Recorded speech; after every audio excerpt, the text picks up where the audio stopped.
Lord Parshuram is universally recognized as an immortal warrior. He systematically eliminated corrupt kings from the earth 21 times. Yet before these massive planetary purges, he faced a completely different kind of trial. He received a direct order to raise his weapon and behead his own mother.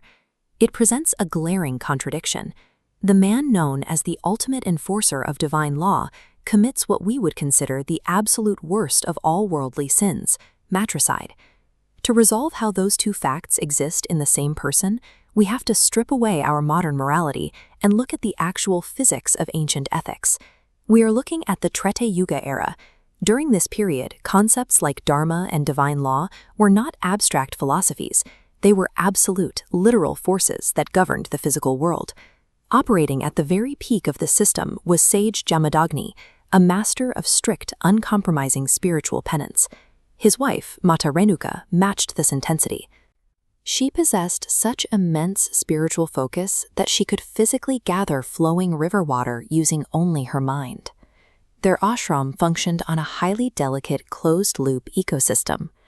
They commanded staggering divine power, but that power required an environment of flawless, uninterrupted spiritual discipline to exist. When a system requires exactly 100% perfection to function, a single decimal point of human error can cause a catastrophic structural collapse. The collapse started on the banks of the Narmada River, where Mata Renuka went to complete her daily routine of fetching water. While concentrating on the river, her attention was broken for a fraction of a second. She noticed a celestial Gandharva playing in the water. She didn't commit a malicious crime. Her mind simply wandered in a completely natural human moment of distraction. Sage Jamadagni perfectly monitored their spiritual environment. The ashram's unbroken vows functioned as a stable baseline, but her microlapse instantly registers as a sharp spike. To Jamadagni, this tiny wavering was an unforgivable breach. The anomaly expands, shattering the entire structural baseline of spiritual integrity. This created an impossible bind. A split second of natural human curiosity triggered an automatic, inescapable death sentence under the rigid laws of their reality. Jamadagni's reaction was swift and terrifying.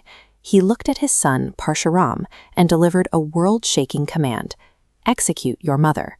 While the rest of the universe froze in shock at the order, Parshuram did not hesitate for a single moment. We can map Parshuram's structural logic here. You see nodes representing moral law and family bonds, but in his framework, his father is his guru. Those lower nodes are instantly crushed and overwritten by the absolute top-tier node, the guru's command.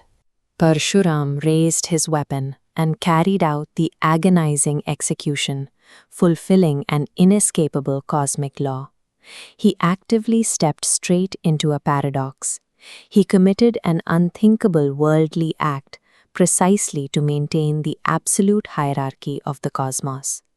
The moment the execution was completed, the cosmic scale rebalanced.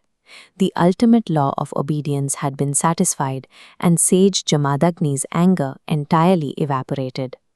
Immensely pleased that his son prioritized absolute duty over emotional attachment, the sage offered Parshuram a blank check reward, any boon he desired.